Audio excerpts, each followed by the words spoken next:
Ladies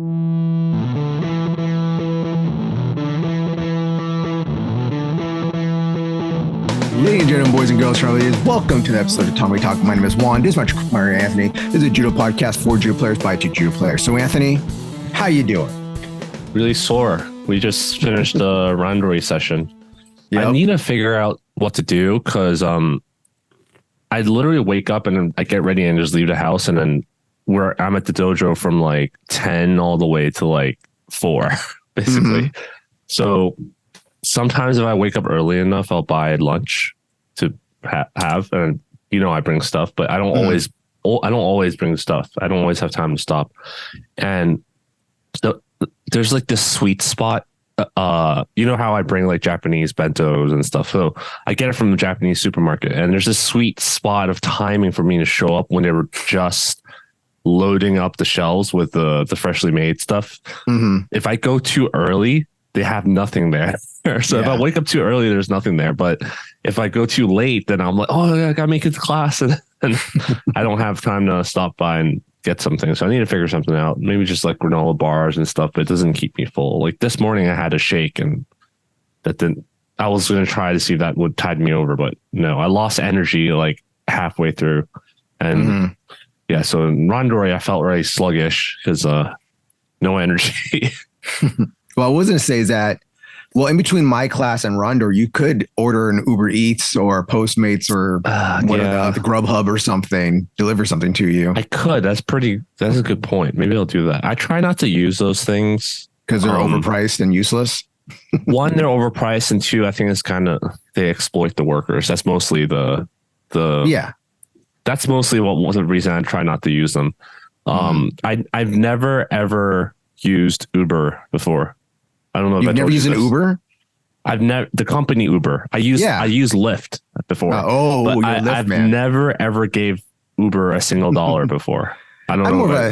I'm more of a sidecar guy myself. I don't know if they're not even still around. Yeah, I never had the app installed. I never used the car share thing because I work in the tech industry, and ever since the beginning, I knew about this. I knew about the CEO. Let's just say that, right? The CEO at the time is someone else now, but the guy's still on the chair of the board or whatever it is. Yeah. But yeah, I was like, man, like screw that guy. I'm not giving him money. Like this is when Uber was like a new company startup many years ago. I'm not giving this company any money. Like this guy's a douchebag, has heard crazy stories about what he does, and I don't want to get sued, so I'm not going to say crazy stories of what he does. And allegedly, as long as you say allegedly before or after it, I think we're okay. Allegedly. Yeah, and I also knew how. Well, at the time they were paying the workers pretty well. It was actually really good, and people would probably remember early on. But I knew eventually what was going to happen. Basically, if they let's just say I knew it was going to turn into whatever it is now. So, but yeah. All right. So, no sponsorships from them apparently now. No Uber sponsorship. Sorry. You just keep narrowing down our sponsorships things, like everything that out there that sponsors people. Anthony got a problem with them, but that's one thing I love about Anthony. I respect Anthony. Is more code that way. I'm the same way about certain things. I don't just put it out there though as much as he does, but it is what it is. So let's get to some judo news. Okay. So let's go to some American judo news. Hey guys, so just a little bit of information about this next upcoming segment. I'm not going to cut it out, but just to give an update. Right after we recorded this segment, someone actually sent me a link to the Facebook page for USJF, which I never checked, by the way. I don't really use Facebook, but they sent me the link to it. And the registration for the USJF Nationals is up now as of today, as of the day of the recording. This is not the day of recording, and I'm recording this, but you can sign up by going to that link now. So I'm going to leave this segment in, but just so you know, it's in there. They still have not responded to our Facebook messages or our emails, and there's no news about registration being opening on Instagram. So the Facebook page is the only place where it's posted. So on with the show. ago about why the USJF left the negotiation tables with USA Judo, and USJA left with them. And they said, hey, we're going to put that email out. Anyone wants to know what happened, what went down? Till this date, we still have not gotten an email from him yet. And he sent it out the week of. So it was like last year now, right? Yeah. And the reason I bring that up is because some of you may or may not know, this is an American thing again. USJF said that, put out a post about 2 months ago or so, month and a half ago, 2 months, saying that, hey guys, USJF, we're going to have our own nationals here in San Francisco. It's going to be open to USA Judo, USJA, and USJF. So we're going to bring back the USJF nationals. And we're all excited because me and Anthony were California based. We're here in Southern California. Going up to the Bay won't be a big thing. You're excited. Remember, I don't like going to San Francisco. So that's why I'm renting a car. I'm not going to take my own car up there. Hey, I'm from the Bay. I know how it is. All right. That's not why I don't like San Francisco, by the way, but my plan was to stay with my cousins down the South Bay and go up in the morning to go compete and stuff. I was going to stay back home in South. That's what I was going to do. I was going to San Jose. All right. Well, most likely Santa Clara, but I was going to stay down South. But, so I had this big plans. You all have plans or get the tournament, get the team to go and stuff. I was going to rent the van. I was going to rent like a 15-seater van or something. It'd be crazy. So we've been waiting for them to post something about like registration, smooth comp, something on the website. Nothing. Just a save the date. I was checking it again. I was like, okay, well, it's almost a week till September. What's going on? Nothing. Nothing on the website. Nothing on the Instagram where they promoted at. Nothing on Smooth Comp. Still, again, nothing. On the 1st. Now, we're recording this on the 2nd. So, yeah, people in the future. I sent them an email out yesterday being like, hey, it's 2 months to the competition. When will registration be open? From today, which is the 2nd, I have yet to get a response from them. And I sent them the email early in the morning. I sent an email in the morning, and I left a message on the Instagram as well to be like, hey, public, it's 2 months. It's 2 months away. When's registration going to open up? Like, we already got winter nationals for Nanka. It's already up and registered. Okay. And that's the beginning of December, and that's already up there. All right. So when's this going to happen? I don't know if it is or not, but it'd be great to know if USJF, if you guys are still going to do it or not. If you're not going to do it, please take the stuff down, because I got to plan this trip for my dojo. All right. I got to plan a trip for my guys. Yeah. And plus I got to make weight. All right. Yeah. I get it. Like for judo competitions, I'd like to know at least 2 to 3 months in advance. Mm-hmm. But like, I have a lot of relatives that like, oh, let's get together next month. I'm just like, I planned out all my vacation days like a year in advance, like because of ticket prices, right? Like, but I have to plan out like how I'm going to use my vacation days, whose weddings I'm going to. So some people in my family got married like with like a 4 months notice, and I was like, that's way too short. 4 months, 4 months notice. Come on. Is that normal? Like, no, is that too long? I think it's way too short. That's okay. I thought it was way too short. That's too. Way too short. So my mom was giving me shit for it, like saying, "Oh, how can you not go to the wedding?" I'm like, "Notice is way too short." Like, yeah, it's 4 months and 4 or 5, 4 to even 6 months. I thought was way too. I think 6 months would be like minimum, because the venue you're going to, the amount of people you have to invite and stuff. 6 months would be minimum to let people know. Yeah, I'm like, I already booked the tickets for like. I took the days off and I booked the tickets for like a year out already for the rest of the year. I'm like, if they get married next year, I can like still adjust, like cancel flights and move stuff around, but I can't do that anymore. It's way too late. And yeah, I thought, I don't know. Like, I just don't know how judo tournaments can be like so last minute, but another reason I didn't go is also he doesn't listen to the podcast, so I can say it. But other than San Francisco, I don't like Boston. So oh, God. You're just making enemies everywhere, aren't you, Anthony? Man, like I won't get into it, but basically my wife didn't know that I didn't like Boston, but we went there for another wedding one time. And let's just say we had like a really, really bad experience. And she's like, oh, okay, I understand now. I understand why you don't like Boston now. So, Boston Judo, if you're out there, please find Anthony, Hollywood Judo. He'll be there on Saturdays. Jimmy Pedro, Travis Stevens is from Boston area. Yeah. I don't know if Travis Stevens is still out there. He's been promoted by like his own dojo or something. I think he has a BJJ club somewhere out there. Is it out there still? Okay.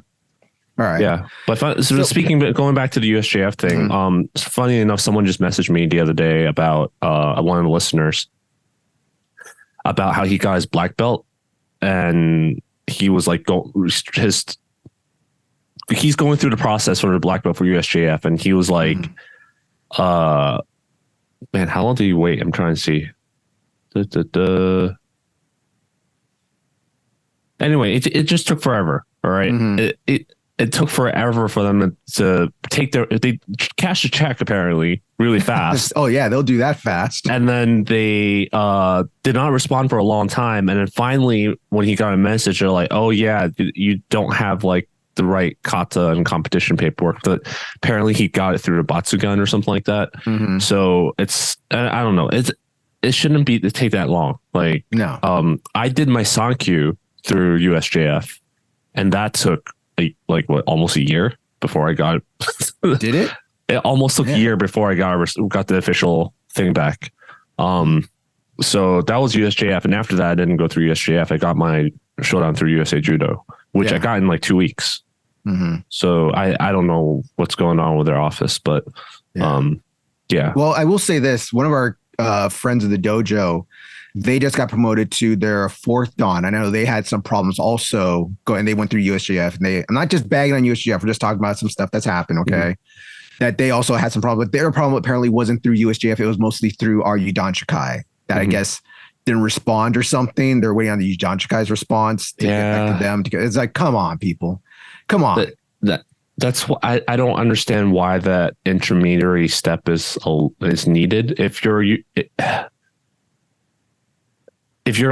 Yudan Shikai, I feel like the national org should kind of like have given you like the power to like promote people, you know, like you shouldn't have to like, no, you got to talk to Yudan Shikai first and then we'll approve it. Like if USJF wants to retain that power, like, oh, the Yudan Shikai can't promote, we can, then have people submit the paperwork directly to USJF, not through the Yudan Shikai. That extra step, I just don't understand why. But apparently it's 2.5 months. I just checked the message. It's just 2.5 months, which is pretty long still. Not as long as like a year, but yeah. So, well, that's just some USJF stuff that we're just griping about that a little bit. We're not hating on them. There's some things out there that we got to just report on, you know, like just for me, the big thing is the tournament. You're going to get people's hopes up. You're going to have another tournament in the Bay Area, another nationals, Warriors registration. Yeah. It's going to be happening. You know, don't get people's hopes up. Don't get me cutting weight. All right. I'm running out there in my garbage bags here for nothing. Okay. Yeah, in the end, I think this is something all 3 organizations can do a better job of is communication. But I mean, no one really cares, I guess, because other than the coaches and competitors, no one really cares because, like, again, people just sign up for whatever their sensei and club tells them to sign up for. They don't know most people don't compete, so they don't care. So they don't really have a fire under their feet to do that, I guess. Yeah. So in some good judo news, I've been telling people how the PFL has some really good judo players in there right now, and how last year Ole Mercier, can never say his middle name, how last year, you know, he had a rough time in the UFC, went to the PFL, picked up his boxing, still uses judo, and last year he won the lightweight championship or the lightweight tournament. This year he entered lightweight tournament again, and he's in the finals. So he's one fight away from being a 2-time PFL champion using judo, which would be the same thing as Kayla, because Kayla's a 3-time champion, I believe. But it's good for judo, you know, because his main style is judo. People think of him as a judo player. So if he does well, it promotes us in judo well, you know? So, and people come in there being like, hey, I saw this in MMA. Can you guys teach me? You know, we got to use this. We got to use this good promotion for us guys to put judo out there. Okay. We can't just be like we do for sports. So if you got to take people in. So I hope he does well. I hope he wins. I hope he gets a second championship for judo. Yep. I think there's one other thing I just remembered we should talk about in the judo news is as today, in Venice Film Festival is premiering the did we talk about this in the previous episode? I don't know. I think we keep it a secret. We've talked it in secret. We've talked about it because we haven't brought it up fully. Yeah. But if you want to talk about it, then yes. So why don't we recap like what happened last year? All right, go ahead. Recap. You go ahead. Do you want me to recap? I talk too much. So. Oh, you talk. People say I talk too much. We both talk too much on our own podcast. So today at the Venice Film Festival, there's a new judo film, a legit judo film being premiered there. I believe the name's Tatami. I think it's the name. Yeah, it was called it was called Unnamed Judo Movie for a while until they came up with a title. Then it was called Judo, and then they renamed it to Tatami like a few months ago. I last checked. Yeah. So last year, our dojo was contacted, or Sensei Philippe was contacted by a producer that's interested in making a movie about judo. Director, right? Yeah, it's director and producer, because I believe the husband directs, the wife produces. Okay. It's one of those kind of teams. And they were interested if the Hollywood Judo, mainly Sensei Philippe, would train the lead actress and the actress playing the coach in judo. Well, at least teach the actors how to do judo and make it look good for the movie, and teach the actors playing the coach. What does the coach do? What do they look like? How they move, and just basic things. So we took it upon ourselves. We said, yeah, no problem. We'll help out with this film. So the director came, watched us do judo one day, took some videos of us doing it. It was like, I love the way you guys teach here. You guys do this great style. Please help us out. So from there, we took the actress, and I'm trying to be still secretive because I don't want to give out too much stuff, but should we put out the names and stuff? I don't know. No, I feel like we should just talk about, let's the people figure it out. So let's people figure it out. So the actress came, she's a really nice actress and stuff. She did some kickboxing, some martial arts before, but not really any grappling. And we basically taught her how to do judo. And we specifically taught her how to do judo moves for the movie. It was a fast track.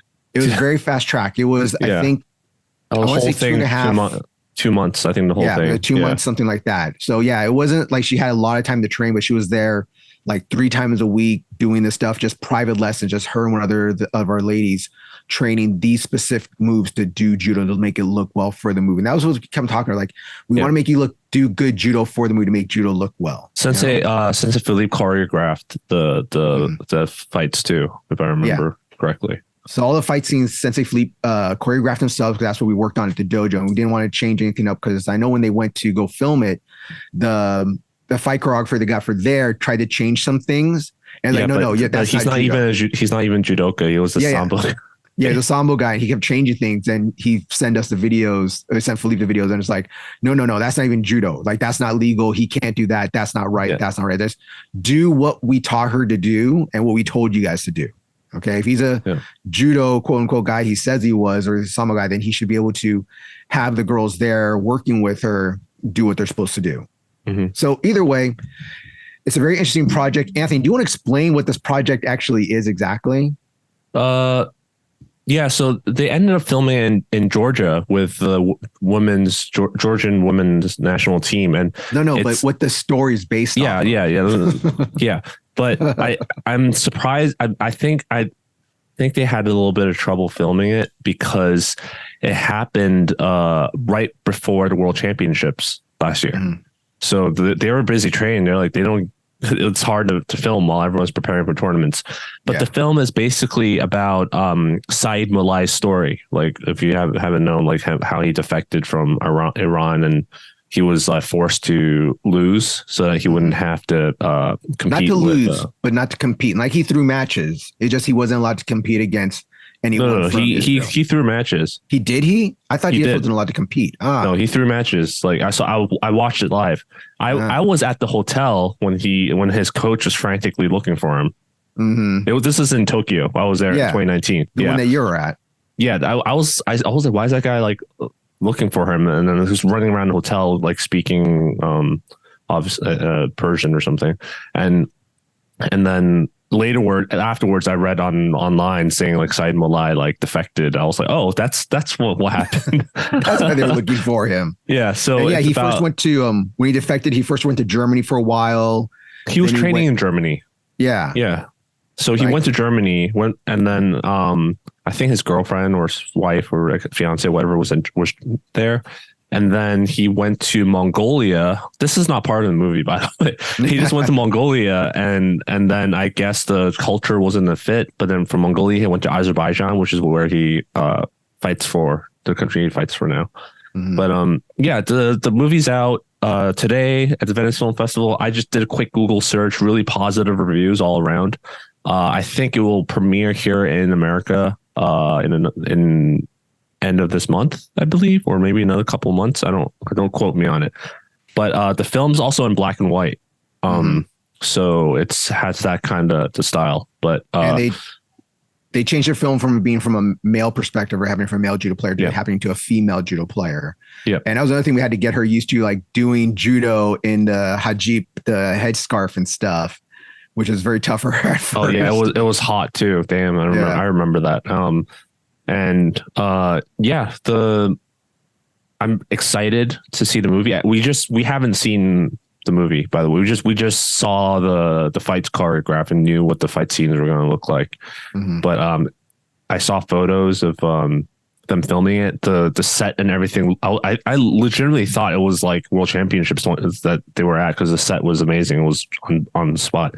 The director, Guy Nativ, he's won like Oscars for films. So not won Oscars, sorry, nominated Oscars. I'm like the wrong person. This is why I wanted you to talk about it, because I don't watch movies. So, well, I wanted you to talk about the story, because I know you know more about the story than I do and stuff. Like you knew so it's basically he was forced to throw a match. So because if he won the match, he would have to fight an Israeli next. So he lost the match before that on purpose. So that he wouldn't have to fight. Just get the gist of it. Because of tensions, religious tension, cultural tensions, war tensions, they basically said, no one from our country, or you specifically, are not allowed to fight an Israeli fighter, because we don't want or share a podium, by the way. Yeah, we don't want you to. We don't want you. You might not even have to fight them, but if you win your match and you end up on this podium with them, then they're going to make you lose that match too. Yeah, they don't want that, which is a terrible thing to tell a fighter anyways. You know, someone fights their entire life, and just because of political tensions, like, we don't want you being on the podium with them.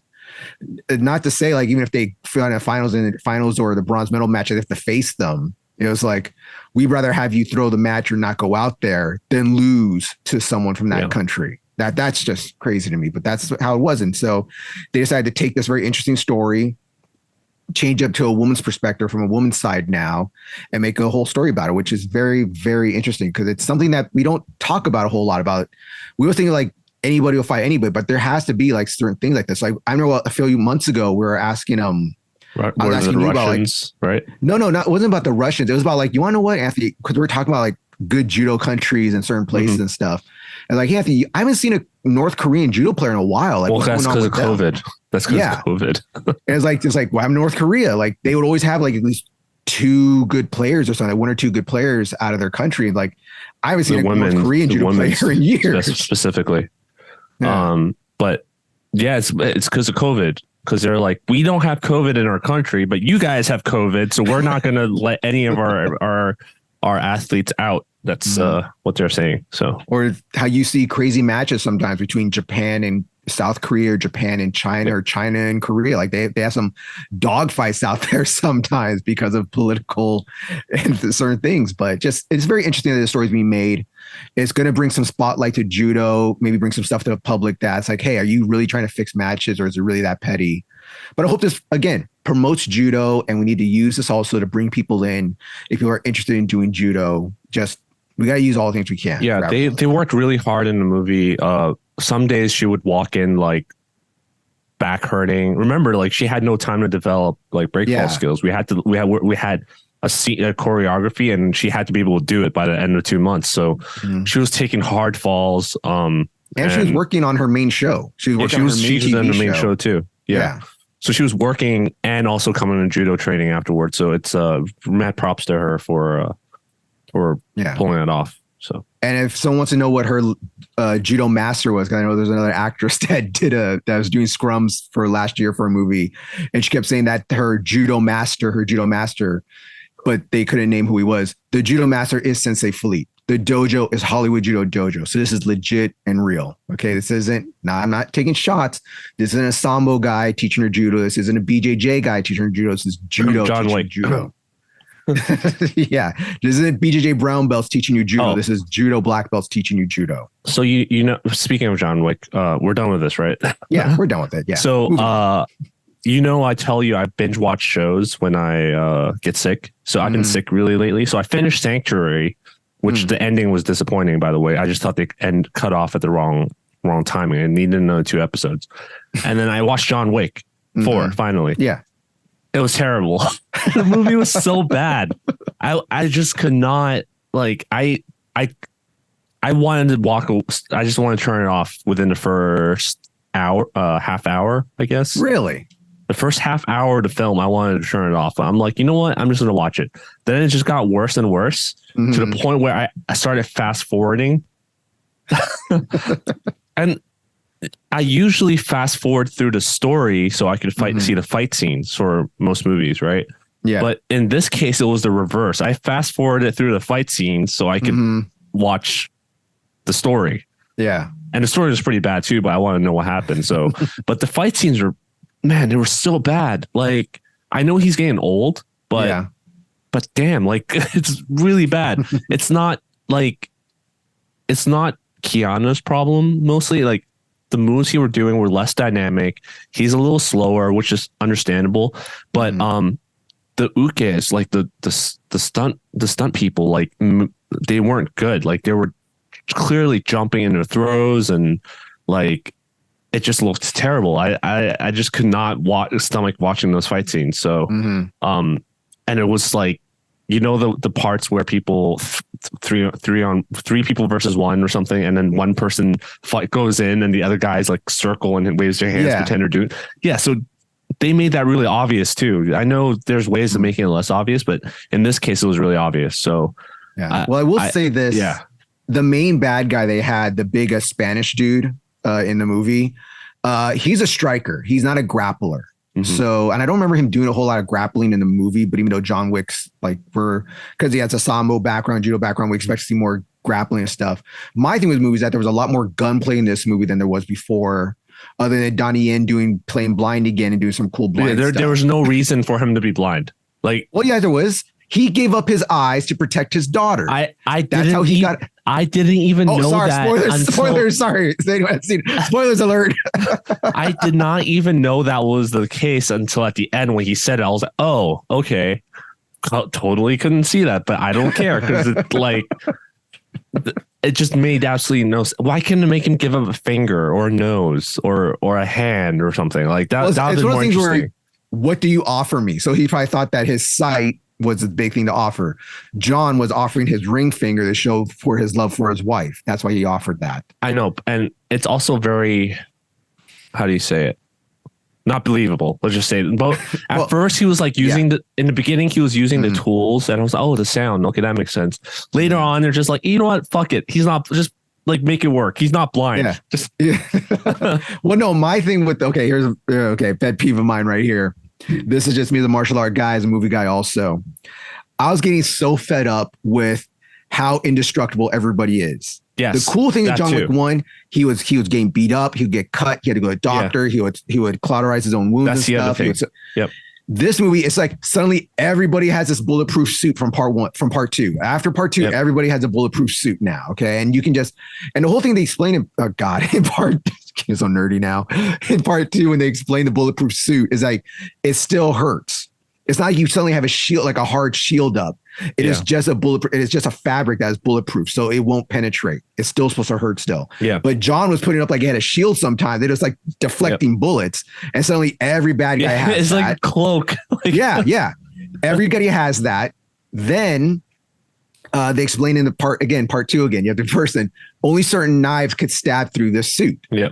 So there's one scene where the Japanese girl is fighting one of the henchmen, and she's just stabbing him crazy in the back, bah, bah, bah, and he's crawling away. And it's just me, just a little thing, just me. She's stabbing him. Every time she pulls it out, there should be a mark there. There should be a blood mark or something right there from when he stabbed. And no, there's like 15 times she's stabbing in the back, and there's no blood, no marks. He's like, the suit's still beautiful. If someone's stabbing me, I'm not going to be like crawling away. Like, I'm going to turn around and fight, But there's so many bad things about that movie. I'm not even going to go into it. But the fact that it's like a very caricature of Japanese people in Japan. You know what I'm talking about? Like the Osaka hotel. Yeah. It's and also like they're all assassins and they can't afford guns. Russian they have to use sword and like bows. That. Come on. You're all They have to use sword and bows, really? Like yeah. There's some racist shit right here. Did Donnie Yen have to be blind? Did he have to have a 3-part staff? Did he have to have a boat? I think it was cool. In the beginning when he was blind, it was cool, like the way he fought. But then they just kind of halfway through, it's just like he doesn't even use it anymore. So okay, let's assume he has superpower senses where he doesn't need to use it anymore. He has echolocation. Yeah, let's assume later on he has it. Then why did he need it in the first place? Right? He developed it, okay? He didn't have it in the first place. He developed it. That's just, man, this is why I don't watch movies. It's not that bad of a movie, but there are some weird complaints. And the way it started, especially the desert scene, I thought was like so pointless. It was like just, we got to explain this part. Put the desert scene in there real quick. Kill him. Yeah, put it in there. But yeah, I didn't think it was bad of a movie. I thought it was better than most action films. But yeah, I totally get it. And especially with me, with knowing, I'm a martial art guy, watching films, and I was like, I know that guy's style. I know what his style is. I know how he fights. And then when you see movies do them differently, it's weird. Like here's another pet peeve of mine. Yip Man 3, totally fictional. I can't believe some people believe that's real, that Yip Man came to San Francisco. That's another thing that's gone bad. Yeah. And it's like, you do know his sons were older than Bruce, right? So his whole thing of like going to America to go to a good school for his son is like, that's BS. His kids were older than Bruce, and he had more than one kid. He had a couple out of wedlock too, but hey, I digress. But in that film, they had this, Scott Adkins playing the general, which is like this British guy playing Colonel Guile here. But in the movie, they also had another Japanese karate sensei that was teaching the American soldiers karate. That actor right there, he's a BJJ guy. I don't know how famous he is, but I know he's a BJJ martial artist. So he does all that kind of stuff. He's another Wing Chun guy and a BJJ guy. Yeah. But he's playing a karate guy. And it's like, I know he's not karate. He doesn't look like karate throwing his stuff. But he's a karate guy, a BJJ guy playing a karate guy in a bad kung fu movie, in my opinion. Yeah. But that's the thing. Most people won't notice that. Most people don't know. People won't notice that or know that at all. I think they just need to let the Ip Man franchise die. Like man, it's like Yip Man was like in his 60s or something already when he started training Bruce Lee. That famous photo of him and Bruce as a child, like Yip Man was already in his 60s. I was training Wing Chun. I was introduced to it as a kid in Hong Kong, right? Mm-hmm. But I was training Wing Chun during that time when the movies came out, and it was so annoying watching people come in, try a class, and be like, "Oh, but I saw in the movie that they do this." I was just like, "It's not a fucking movie." Like, this is a movie. It's not real. It's not right. All right. So that's just a little Hollywood movie review for the Tatami Talk about us being mad about certain martial arts and movies. But yeah, okay. It was just a fun thing. I still like John Wick. 1's great. 2's not bad. I just don't like here's another pet peeve of mine. I hate when they get non-martial artists or non-action stars to play hitmen or martial artists in movies. And that was my big pet peeve with part 2. Because they had the two main bad guys, that rapper actor, I can't remember his name right now. He does like spoken word stuff. They had him play like he's this badass assassin, and then the other woman playing the mute. God, I can't remember their names, but that's another thing of where they did get better with part 2 and part 3. They actually brought in some martial arts. Part 3, bringing in Mark Dacascos, which is a great martial artist. He's a great stand-up guy. Kung fu, kickboxing. That guy's amazing. Check out his stuff. If you haven't seen his stuff, he played, he was in the American version of Iron Chef. So that's him. That guy's a badass. That guy, he's good. All the stunt actors, so this Hong Kong film industry is legendary, right? Like I'm sure those of us in my generation and older, like you, and are familiar with it. Like nowadays, it's a little questionable due to certain things, but all the stunt actors, they all train martial arts, and a lot of them since they were kids too. Like Donnie Yen, and also what's his name, Jackie Chan, Bruce Lee, Jet Li. I'm thinking of I can only think of the Sammo Hung. That's the other guy. He started since they were kids. And it has its roots in Chinese opera, where they have to like dance, sing, and do flips, acrobatic motions, and use weapons. But like they actually train martial arts. But I feel like nowadays, I'm gonna get shit for it. Nowadays, a lot of these performers don't actually do martial arts. They just do a lot of like tricking, like gymnastic movements or flipping. Like there's no. It just doesn't look alive. Does that make sense? It looks very. It reminds me of those tournaments where people, you know, the karate tournaments or martial arts tournaments where they throw the sticks around and do a spin and twirl. I hate that style of kata. I hate when they do the US like century martial art championships and stuff like that, and they're throwing their samurai swords in the air, doing a flip turn with it and stuff. And I was like, I hate I guess when I was a kid, I used to like it, but as I older, I guess this is dumb. I think it looks cool to people who don't train martial arts, but if you train martial arts at all, you know how stupid it looks, I guess. So let's stop bagging on stuff. Let's go on to the next topic. So the main topic of today's episode was a question we got a few weeks ago about the correlation between judo and wrestling. So Anthony, can you read the question out? The question, this is like, we were supposed to do it last episode, but that interview went on so long. I was like, we can't do that. So, sorry if you cover this elsewhere. What do you think are the benefits of cross-training Olympic wrestling, Greco and freestyle? I only have the opportunity to get a judo class in once a week, but could get extra time in at the, I didn't expand the whole question, but basically what are the benefits of cross-training Olympic wrestling? We've touched on the episodes of like no-gi and cross-training before. You can look back, but I think we never specifically talked about wrestling before. And you have experience with wrestling. I don't, but I recently started going to no-gi BJJ class more often because that's the only one that fits my work schedule and judo schedule, because I can't make it to gi BJJ classes as much anymore. You got your blue belt, suddenly you're too good for that class now. Well, it's more like I was not sleeping. I was going to judo class all exhausted, basically, because I would go to BJJ, work, and then go to judo afterwards. And I'm starting to feel it a little bit. It's easier to balance it when I have not as much work to do. Then I can take a nap before class. But I just think I'm not sleeping enough lately. Like right now, I'm freaking exhausted. And after judo, I took a shower today and I took a nap. I almost overslept for this recording, but Jessica, my wife, woke me up. So, but anyway, so I've been doing more no-gi classes. So my opinion has, changed a little bit. I feel like I can talk about it a little more with a better opinion now, versus before. It was just very based off of like showing up to open mat no-gi class a few times. And also doing it with you, I guess. We've been doing a little bit more no-gi stuff. Yeah. So what do you think are the benefits of cross-training wrestling? Like, I don't know enough about it to think whether we should divide Greco and freestyle into two different answers. But let's start off in general. So doing any style of other grappling, any style of wrestling, whether it be freestyle, folk style, or Greco, I think greatly enhances your judo. It will definitely help you because it's going to get you used to moving around the body and using the body without a gi, which will then help you when you get a gi, because then you have more things to hold on to and grab.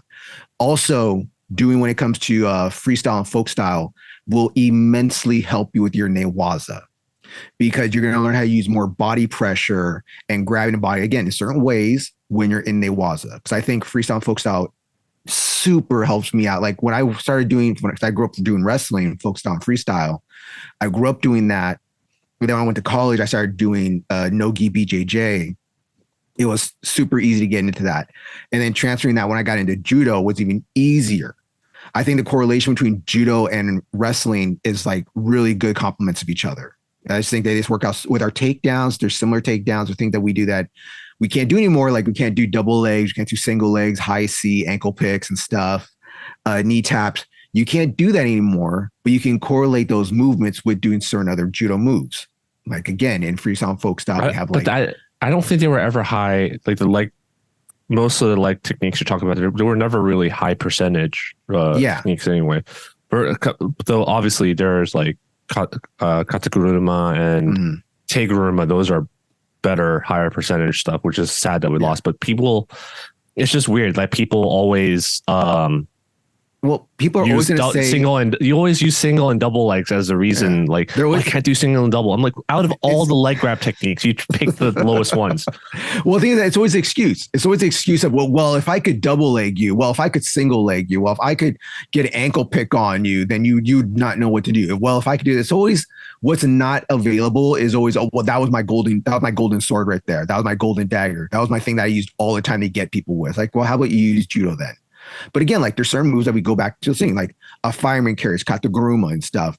To transfer that to judo is very easily a head and arm lock, a head and arm throw, or a headlock takeover. A koshiguruma, which is just two different ways of doing koshiguruma.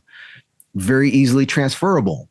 Just certain things that from growing up and doing wrestling and judo, it helped out immensely. I think. Like if I wish I kind of did them together at the same time, because I think I could have developed even more. Where when I did BJJ, people pull guard all the time. People sit down with me. There was a funny meme video out right now of two BJJ guys both standing up, sitting down, standing up, sitting down, standing up, sitting down. Old, yeah. But well, it's become popular again. There's I saw 4 different versions of it, so it just kind of tells you how often it happens again. Where when I was doing no-gi BJJ, a lot of people were like, "Oh, Juan's a wrestler. I'm not going to stand with him. I'm immediately pull guard. I'm immediately going to sit down and butt scoot towards him." Where moving my wrestling over to judo, it just correlated a lot more. And like I said, freestyle, folk style are going to help you a whole lot more with your newaza. Because remember, when it comes to Greco, is all upper body. Technically, I'm not allowed to use my legs. I can't do harai goshi. I can't do no ashiwaza technically. Technically, I can just do headlock takeover, suplexes, which I do love uranages. They are a beautiful throw. If you follow my Instagram, you know how much I love uranages. Yeah, we already said it before in previous episode, but we'll reiterate here without going into detail that Greco is not judo without a gi. Okay, yeah, like it's not.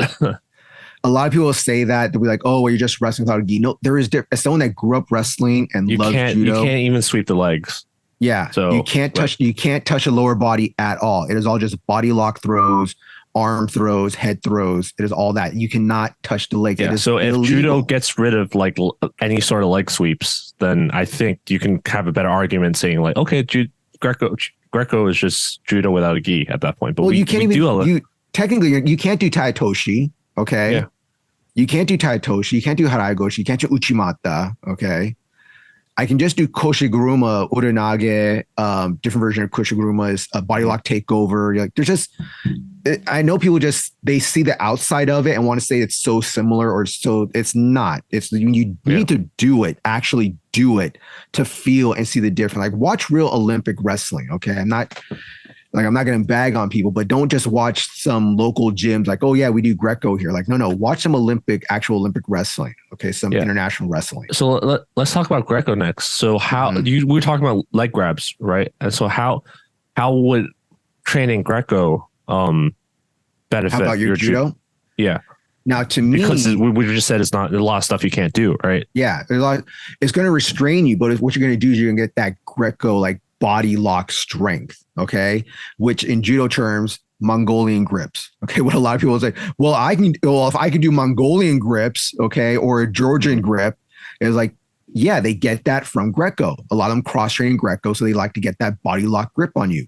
So within wrestling community or culture, do Greco people are known to have stronger grips than freestyle? I would think. Yeah, I want to say yes, but I know someone's be like, no, you don't feel that way. But I'm thinking like, to me, I'm like, yeah, most of the Greco guys I used to grow up around stuff, they would have those monster body lock throws and stuff, or just good hand grips because they can't use their legs to sweep somebody and stuff. They'll just grab you with a body lock, a headlock, a arm stuff. They just got strong hands, strong arms, strong hands to grab somebody with. And that could transfer very well to judo when you get that judo grip. Like I know if I get my right hand grip on you, there's a very, if I'm not weak that day, but there's a very high percentage that it's not going to come off. And I always say it comes from my wrestling background. Because if I can grab your body and have you locked down, now I'm grabbing fabric, I'm grabbing the collar, like it makes it even easier to grab you. So that's to me, like just things that will help you out. Because to me, it's like, if you can do it to the body, doing it to the gi should be much easier. Yes. I had the only experience I've had with Greco is in my old club, Kokoro in Austin. We have a guy that used to be on the Israeli Greco team. And exactly as you said, his grip strength was freaking monstrous. Like he would leave black ring marks around my wrist. And like even now when I go train with jiu-jitsu guys and wrestlers, like high school wrestlers, all they do is they leave thumb marks. Is that what you call it? Thumb prints. Yeah. Thumb bruises, like because they're gripping like this, and then their thumb is like pressing in like that. And honestly, I can still break away from it. But man, the way that he gripped me was just the whole freaking circle around my wrist, like bruises up, and it's just something else, man. But really strong upper body strength too. Like, but. Yeah, Mark, if you're listening, Mark, props to you. He's pretty old now too. I think he's probably in his 50s, 40s, 50s. But yeah, so that's Greco. Yeah, so I absolutely believe I think wrestling, whether freestyle or folk style, if you're focusing on judo for judo competitions, because you can go vice versa with those two styles. For the most part, you just got to remember what rule sets are. You know, like, okay, when I go to judo, remember I can't grab the legs, but I can do all these great wrestling things and newaza to somebody. You know, I can get a leg right on somebody. I can Turk them sometimes. I can get a nice half Nelson, but not put on the head, but I can put on the body and stuff. You know, head and arm takedowns. Like there's all these things that you can transfer from the judo to wrestling. Where I'm not, and people might get mad at me when I say this, but when it comes to BJJ. Yes, there's all these great newaza things we can do, but you don't have enough time to do all this stuff from BJJ to judo. Because in BJJ, like you can stay, wait for the best moment to do something. Where in judo, it has to be instant. And that's how wrestling is. In wrestling, we have 3 minutes or less. I don't know what the Olympic time is, but I remember when I was They changed it. They changed it recently too. Yeah. It might be like judo now. It might be 4 minutes or even 5 minutes now. I remember, I think when I was younger, it was 3 minutes. But it's just like you have this limited time to do stuff, you know? You don't have time to wait. It's action-based, just like judo, which is one reason why I think I gravitate to judo more, because it reminded me of wrestling. Your action the entire time you're fighting. You're fighting for the win, you know? You're not just waiting for the right moment for something. I'm fighting for that throw. I'm fighting for that takedown. I'm fighting for the pin, you know? And having this, I thought it was the coolest thing when I went to judo was just the controlled pin. You know, I have to hold them down for 10 to 20 seconds, which seems like forever, but it seems really cool because in wrestling, you know, if I get the shoulders down for 2 seconds, it's done. You know, it's just, I think there's nothing wrong cross-training with wrestling. It's just remembering to change the rule sets. You know, I got to change your mindset when you do these things. Yeah. I can go over my experience, not with wrestling, but with no-gi. So I actually when I first started training no-gi, I went to open mats only because I'm like, oh man, I just Sunday. What kind of open mats are there on Sundays, right? So I went to this one that only does no-gis on Sunday. It was very different. There's nothing to grab. I had to focus on using like collar ties, like stuff I see, underhooks, overhooks, collar ties, wrist grabs. What else? 2-on-1s kind of thing. And the hand fighting from judo carried over really well. So I can imagine it would work in reverse too. And what I started noticing as I trained it longer was I'm getting into positions for throws, like ogoshi, hip throws and stuff like that. But my grips are not tight enough. So people slip out. And I could totally see that as a weakness because I rely so much on the gi fabric with the gi on that if I tighten up my game in the gi, I think that would transfer really well to no gi. And that's just not just hip throws, like everything on the ground too, like pins, like again, relying so much on the grip that I'm not like taking up as much space as I can. I'm not like closing up space and like making sure my body weight's at the right place, hovering on the right area to maintain control. Kind of thing is a lot more slippery. So those kind of things are more sensitive. So there's a smaller margin of error, basically, is what I'm saying, before people are able to get out, versus having grips, you can kind of just hang on kind of thing. So I've noticed that. I've noticed in guard, my knees are not tight around people as much. It's a little looser. Without the gi, I have to make sure my legs and knees are squeezed tighter together. Same thing when you're trying to finish arm bars. Knees have to be much tighter. Everything has to be much tighter, otherwise they slip out. So in terms of cross training wrestling, I think those things would come into play.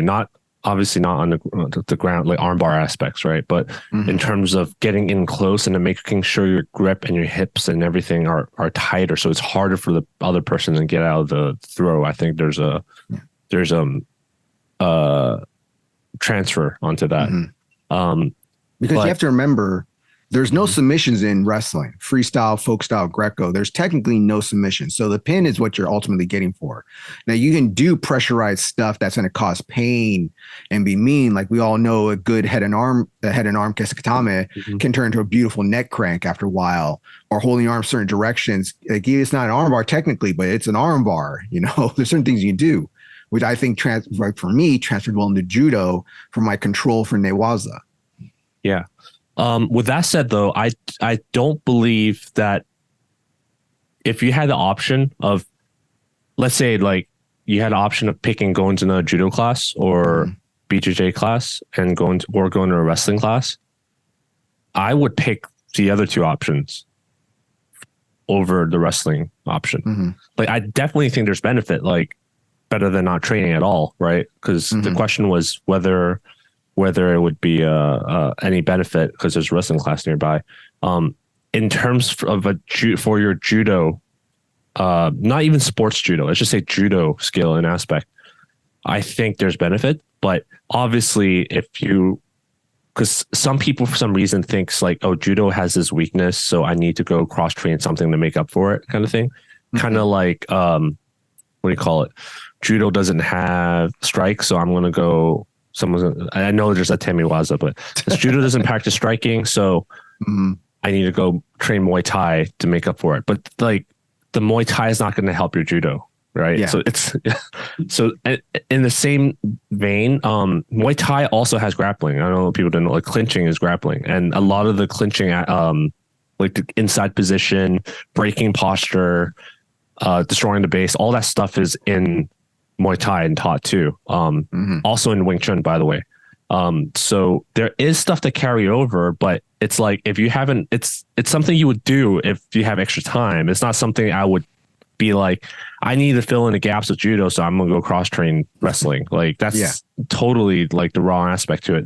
Now, if you say I want to learn light grabs because I want to be a more well-rounded grappler, then yes, I think that's a good idea. But if you say like I want to be good at judo, then I wouldn't pick wrestling over it. I would even pick BJJ first, BJJ with a gi over the other two options.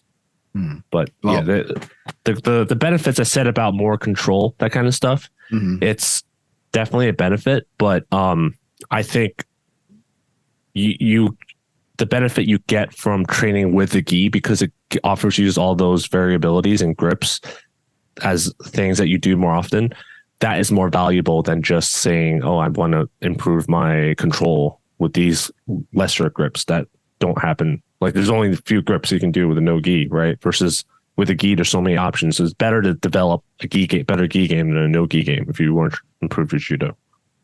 Well, that's where you and I both differ on that. And maybe because I did grow up as a wrestler. Yeah. Where I like my supplement martial art to my grappling is I go do catch wrestling, you know. I don't go do an extra BJJ class. My judo newaza is catered, or what is it? It's is made for judo, you know? I don't know. I'm very good at differentiating, like compartmentalizing, I guess, like this is for catch. This is for judo. I can separate them. I don't get them mixed up together. But it was also, again, because I grew up wrestling, I'd rather go to a catch wrestling class than go to a BJJ class. Because to me, I'm just one of these old school guys like, well, BJJ is just more newaza. It's just more dynamic newaza, in my opinion. And I can get how that's why a lot of judo players, they want to fix their newaza. They want to add their gaps and stuff. But I think also that has to do with how they're taught judo. If they're taught at a dojo that's like 90% tachiwaza and very little newaza, it's like throw into pin, and all they work on are pins. They don't work on any arm bars. They don't work on sweeps. They don't work on any chokes. So yeah, you would have to go. I can totally understand going to a BJJ school to help your newaza if your dojo's just tachiwaza.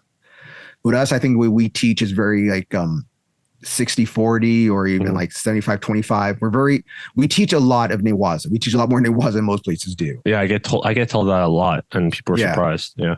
Yeah, and people are always surprised. Like we always get guests, we always get visitors. I spent half the class, like today. I spent half the class going over newaza today. Yeah, well, we'll get people that come watch class. And we're like, oh, you guys are doing BJJ? I thought this was a judo dojo. I was like, no, it's newaza.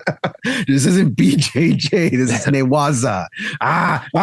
Pet peeve. Well, like to me, it's like, yeah, my supplement to my grappling is catch. You know, it's another form of wrestling where wrestling technically all freestyle folk style came from that, but it still has the old school submissions in there. Neck cranks, body lock stuff, pressurized kimuras, arm bars, leg locks. So still submissions in there and stuff, but I still get the wrestling aspect of wrestling with somebody with no gi on. So I get to work on my grip still, you know? This is one thing that's different between us. You know, maybe because I've grown up doing it and I feel I have it already.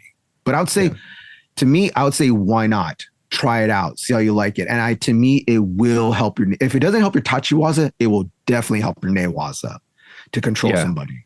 I definitely think that too. Like, I think the tachiwaza is less transferable, other than what I said, literally tightening up your game.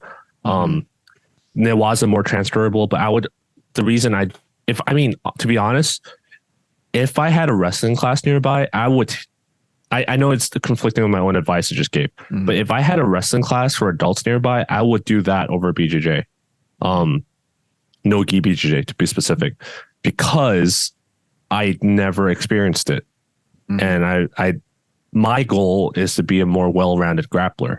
And I'm like, wow, when am I going to have another adult wrestling class nearby? So I would do that versus like BJJ where I can go anywhere and we'll be able to train it. So I think having that available to you, the scarcity of it is another thing you want to consider. Obviously, if they're like assholes and dangerous teaching style, then don't do it. But yeah, you want to consider that too, the scarcity. Well, it's even the scarcity of judo nowadays. Like I was telling you, I'm doing some more work for my pops up in Thousand Oaks. And I was like, well, if I'm up here so much right now, why don't I just get some extra judo classes in? I couldn't find a judo class in the Thousand Oaks, Newbury Park area, even Simi Valley. I had to go all the way to Oxnard, almost 20 minutes away to find a judo club. You know, that's the closest judo club I could find to them, unless if I want to come back down like towards LA again. It was crazy. And like I said, even one of my secondary catch wrestling, it's very hard to find a legit good catch wrestling place. That's not just, oh, we do no gi BJJ, so we're going to call it catch. Yeah. I've been wanting to, I've been also, another reason I picked the BJJ over wrestling is because they do have leg grabs, and it's closer to judo, I guess, the way they do it. And also in the gi, by the way, I said that. But also the no gi class, they do a lot of leg locks, which I want to dabble in. I want to learn a bit more about it.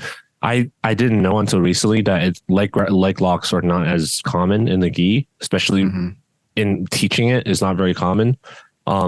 But it's more common in no gi. So that's another reason. So yeah, in the end, I think the answer to the listener's question is you want to look at what your goals are. If you're trying to be a better judoka, just go to more judo classes. If there aren't enough judo classes, then consider, I think this is my recommendation, consider something else that's in the gi, Sambo, BJJ in the gi, because it will transfer over better. If not, then do the wrestling because that's the next closest thing.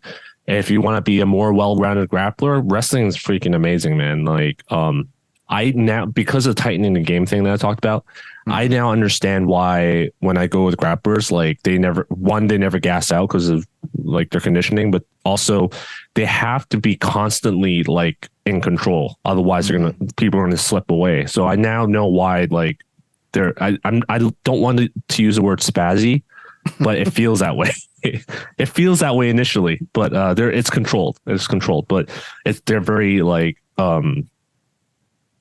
aggressive. Like, I guess that's a good way of explaining it. They're aggressive because they have to, otherwise you're going to slip away. So, remember, we got that tiny little singlet on, and we're very sweaty, so we're very slippery after a while. I was like, oh man, trying to grab that fish, can't grab it. Yeah, and I think judo, that's the mentality of that. Like, the aggressiveness is something that a lot of people can also learn from wrestling. Because especially now, it's like a lot of people play defensive. They bend all the way over. That's the pet peeve of mine in BJJ. It's the stalling, and judo, by the way. But the stalling, the false attacks, all that kind of stuff. And like, I don't think wrestling, the no gi doesn't allow that. Basically, the game is much more fast paced. So, all right. Yep. So I hope that answered your question. So, from Anthony, no. From me, a yes. I didn't say no. I said there's better options. If it depends on your goals, is what I'm saying. Yeah. But I think everybody should wrestle. If you're a high school student, like if you're a high school listening to us right now, or you got a child in high school, or even your middle school, like I started wrestling in elementary school. My middle school had wrestling. My elementary school had a thing with the high school that we got to wrestle there. That's how I got into it. My middle school had a wrestling program, and my high school had a wrestling program. So I wrestled all my life because I was big cheap Mexican parents, so I had to, because couldn't afford anything else, so I did free wrestling instead. That's why I became a grappler. But if you have a child that can afford, that has the opportunity to try out wrestling in their middle school, high school, try it out.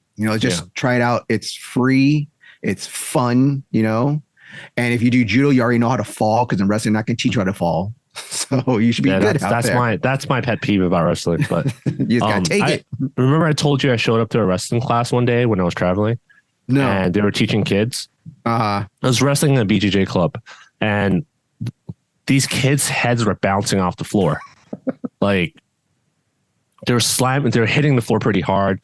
And one kid was like, clearly concussed, by the way. The kid clearly concussed. I looked at an instructor who just sat there, didn't say anything.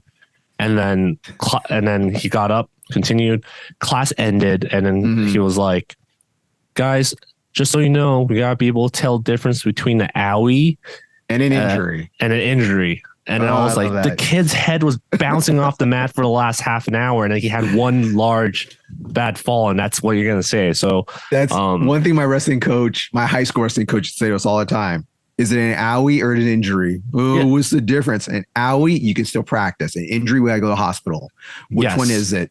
Well, but that's not the point in this case, because it was like the head bouncing off the mat, It's another thing if someone like kicks you or something, and you land kind of weird and you're like, that hurt, kind of thing, right? But yeah, don't mess with head injuries. That's all I have to say, especially for kids. Yeah. That is one thing about wrestling that it's still a thing. Like, they really don't teach. They say tuck your chin when you go down, but it's like, that's all you get taught. Don't put your hand out because you don't want to break your arm, and tuck your chin. But I think another thing with wrestling compared to judo is that we're always fighting to land on our bellies or land on our fronts. So you're really not landing on your back that much. It's usually you get taken up, and most of the time you're going to get put onto your belly because you're trying to squirm out of it. But again, I'm just a different mentality. I grew up wrestling, so to me, it's just part of my culture. Yeah, I think. Yeah, especially in America, I feel like I'm not qualified to say it because I never wrestled. But in America, it's so competitive. Does it make sense? That's why we don't see any adult programs much, because it's of how competitive it is, and then people don't really wrestle after a certain age. But you look at other cultures from other, like Russians, Georgians, they like still wrestle when they're old, and it's so playful. It doesn't have to be. Yeah, I've had that conversation with so many grapplers out there, guys that grew up wrestling. It's like, once we get out of college, it's like, what do we do? We've been wrestling our entire lives for the most part. We love grappling. So what do we do? So that's why you see a lot of guys go into BJJ or go into judo. And it's just like, you see adults into like 60s, 70s, you know, on the judo mats, on the BJJ mats, doing stuff still. But do you see any real wrestling clubs? And I know MMA clubs will be like, oh, we have a wrestling day here, or we teach wrestling there.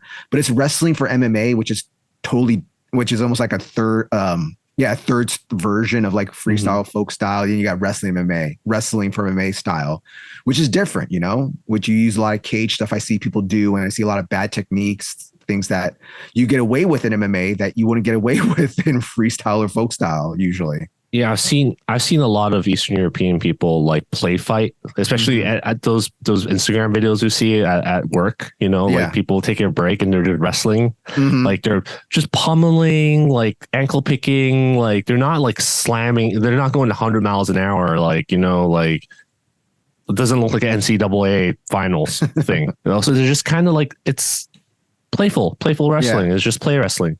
I gotta start like an adult wrestling program. You know, that's what I should start. I think that would I think there's a demand for it, but you'd have to educate people and market it properly, because people have this, especially in America, people have this thing in their mind that wrestling is like, oh my God, it's so much burpees, conditioning.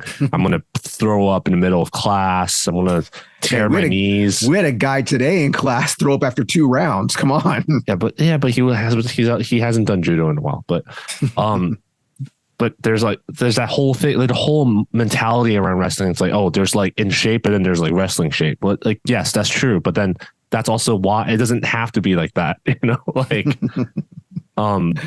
that's like, I want to do wrestling, but I don't want to spend half the class puking and doing crazy conditioning drills. Like that's part of the culture. What are you talking about? My knees, like right now in BJJ class, my knees are having enough trouble doing the wrestling shots. Like, because I'm 90% sure they're probably not teaching how to wrestling shot correctly. Probably. But it's also because you're doing BJJ, you're on your knees the entire time, you know? Well, we start from standing. But are you in a wrestling stance or a BJJ stance? Wrestling stance. Are you sure it's a wrestling? Show me your wrestling stance right now. Well, it's pretty low, right? So I try to do that. But yeah, basically wrestling, if you have it available, try it out, I think. But yeah. If you can do it in high school or middle school for free right now, or your local college allows you to come over and be cannon fodder, try it out. You know, actual wrestling, not just go to MMA schools and teach you MMA wrestling, like actual freestyle or folk style wrestling. All right.